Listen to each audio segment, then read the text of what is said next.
तो मैं आज आपको एक ऐसी स्टोरी सुनाऊंगी जिसको सुन के मेरे और मेरे भाई बहन के दोनों के रोंगटे खड़े हो जाते थे। तो यार ये स्टोरी है मेरी मम्मी के मामा यानी कि मेरे परनाना की। एक समय की बात है, मेरी परनानी का रिज़ल्ट डे था। तो मेरे नाना अपनी साइकिल उठाते हैं और मस्त मेरी नानी का रिज़ल्ट लेने चले जाते हैं, क्योंकि उस टाइम पे कुछ भी ट्रैवल करने का नहीं था, बाइक नहीं थी, स्कूटी नहीं थी। तो नाना ना एक शॉर्टकट रास्ते से जाते हैं जो बिल्कुल घने जंगलों से भरा हुआ था। बट भगवान का शुक्र है उस समय तो नाना के साथ कुछ नहीं होता। बट जब नाना रिज़ल्ट लेके वापस आ रहे होते हैं तब नाना के साथ कुछ ऐसा होता है जिससे मेरे और मेरे भाई बहन का तो दिल दहल जाता है।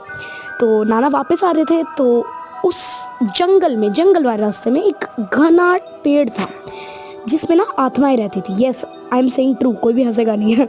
तो उस पेड़ पे आत्माएं रहती थी एंड मेरे नाना जा रहे, अब एकदम से नाना की साइकिल भारी हो गई और भारी होती गई और नाना को पता चल गया कि नाना की साइकिल के पीछे तो कोई बैठ गया है। ठीक है, तो वो आत्माएं थी और वो ना नाना को कहती, रवीश और बताओ तुम कैसे हो, क्योंकि मेरे नाना का नाम था रवीश।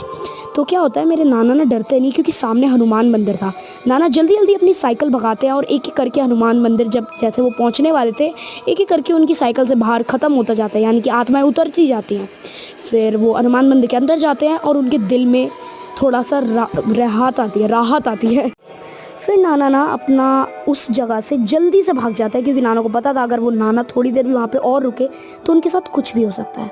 अगले दिन नाना पंडित जी के पास जाते हैं एंड उनसे पूछते हैं कि ये किस्सा ये मेरे साथ कैसे हुआ ये सब।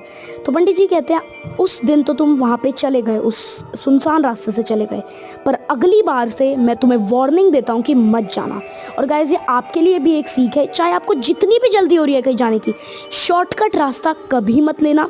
भगवान ना करे कुछ भी हो सकता है उस रास्ते पे। उस टाइम तो मेरे नाना बच गए पर उनके साथ कुछ भी हो सकता था, क्योंकि वो आत्माएं हैं, मजाक नहीं।